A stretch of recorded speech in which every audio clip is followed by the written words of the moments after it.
Places like universities simply are. You get some being countered in asking what it is they actually do, and there's going to be trouble. A collegiate casting out of devilish devices by Terry Pratchett.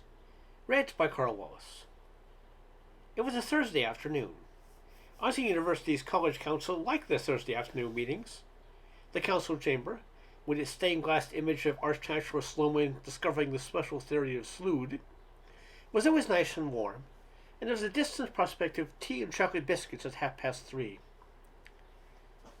Just as the biscuit hour approached, Arch-Chancellor Mr. Ridcully drummed his fingers on the battered leathers of the table.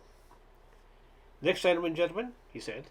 "It appears that Lord Veterinary, our gracious leader, has seen fit to confront us with a little test. Possibly we have annoyed him in some way, committed some small of a faux pas. This is about Mayhap Street, isn't it?" said the Dean. Still not sure enough, has it?" "There's nothing the matter with Mayhap Street, Dean," said Ridcully sharply. "It is merely temporarily displaced, that's all. I'm assured the rest of the continuum will catch up with it no later than Thursday. Was it an accident that was waiting to happen?" "We're only waiting for a atomic discharge to happen because you said there was no way it could possibly," the Dean began. He was clearly enjoying himself.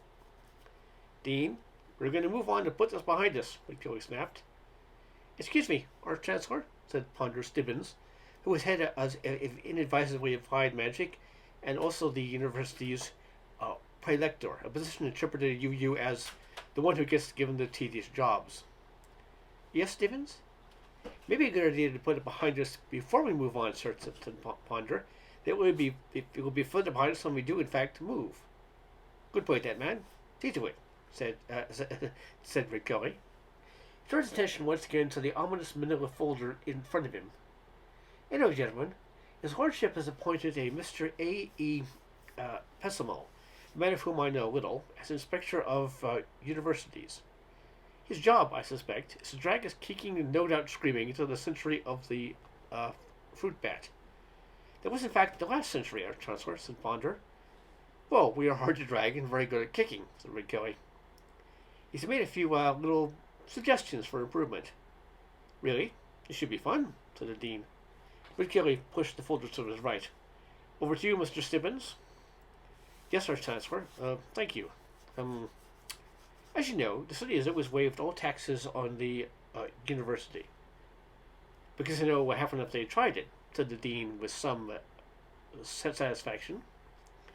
"Yes," said Ponder. And then again, "No. I fear we are past the times when a little shape-changing or a couple of fireballs would do the trick. That is not the modern spirit. It would be a good idea to at least examine Mr. Pessimo's suggestions." There was a general shrugging. It would at least pass time until the tea turned up. "Firstly," said Ponder, "Mr. Pessimo wants to know what we do here." "Do? We are the premier college of magic," said Ridcully. "But do we teach?" "Only if no alternative presents itself," said the Dean. We show them where the library is, give a few little chats, and graduate the survivors. If there aren't any problems, my door is always metaphorically open." "Metaphorically, sir?" said Ponder. "Yes, but technically, of course, it's locked." "Explain to him we don't do things, Stibbins," said the lecturer in recent runes. "We are academics." "Interesting idea, though," said Ridcully, winking at Ponder. "What do you do, Senior Wrangler?" A hunted look crossed the Senior Wrangler's face. "Well, he said, clearing his throat, "the place of Senior Wrangler at the university is most unusually—" "Yes, but what do you do? Have you been doing it more in the past 6 months than the previous 6? "We're asking that kind of question, Chancellor. What do you do?" said the Dean testily. "I administer, Dean," said Ridcully calmly. "You must be doing something, otherwise you'd have nothing to administrate." "That comment strikes at the very heart of the bureaucratic principle, Dean, and I shall ignore it.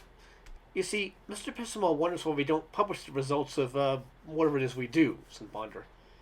"Publish?" said the lecturer in recent runes. "Results?" said the chair of indefinite studies. "Ook?" said the librarian. Braceneck college publishes its journal of irreducible research 4 times a year now, said Ponder meekly. Yes, 6 copies, said Ridcully. No wizard worth your salt tells other wizards what he's up to, snapped Fletcher in recent wounds. Besides, how can you measure thinking? You can get the tables a carpenter makes. What kind of rule could measure the amount of thought necessary to define the essence of tabulosity? Exactly, said the chair of indefinite studies. I myself have been working on my theory of anything for 15 years. The amount of thought that has gone into it is astonishing. These 6-7 pages have been hard won, I can tell you. And I've seen some of those brazen egg papers, said Ridcully. They've got titles like Idiosyncratic Aspects of Cheese and Mice. Possibly it was mice and cheese, or maybe chess. And what was it about? Said the dean. Oh, I don't think it was for reading. It was for having written, said the Arch-Chancellor. Anyone knows what diastolics is, and such probably magic with the crust cut off. Nevertheless, Mr. Percival does point out that Brazenneck is attracting students to the general benefit of the city, said Ponder. In fact, he suggests we ourselves might even consider advertising for students. He paused, because of the sudden frigid quality of the atmosphere, and plunged on. In order to attract young men, in fact, who would not normally consider wizarding as a profession. He knows that Brazenneck gives all new students a free crystal ball and a voucher for a free frog or frog-like creature. Make ourselves attractive to students, said the Chancellor. Mr. Stibbons, how I of a university is that it should be hard to get into. Remember Dean Rouster?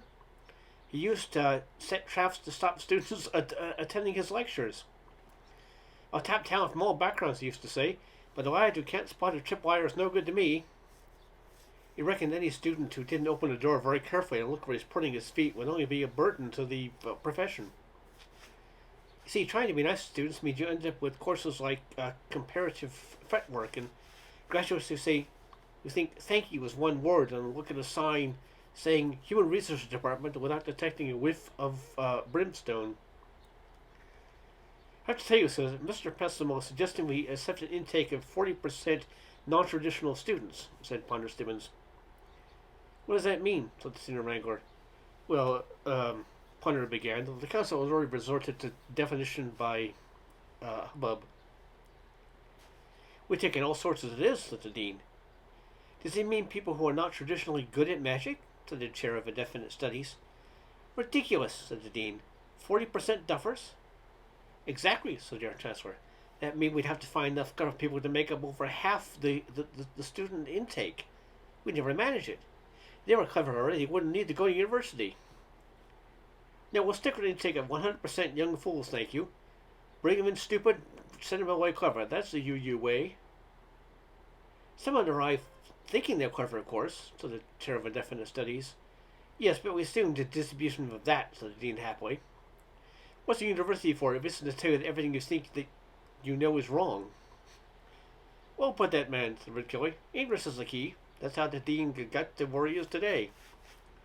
Thank you, Lord Chancellor, said the dean. I should take this as a compliment. Carefully directed ignorance is the key to all knowledge. I think the inspector means people who, by accident of birth, upbringing, background, or early education would not meet the usual entrance requirements, said Ponder quickly. Really? Good idea, said Ridcully. Now we need to take it for his part he intends to make a point of hiring clerks who aren't very good at sums and following everything under S for stuff? He doesn't appear to say so. How strange. But you see, we're at a university, Mr. Stubbins. Not a background. We can't just wave a magic wand and make everything better.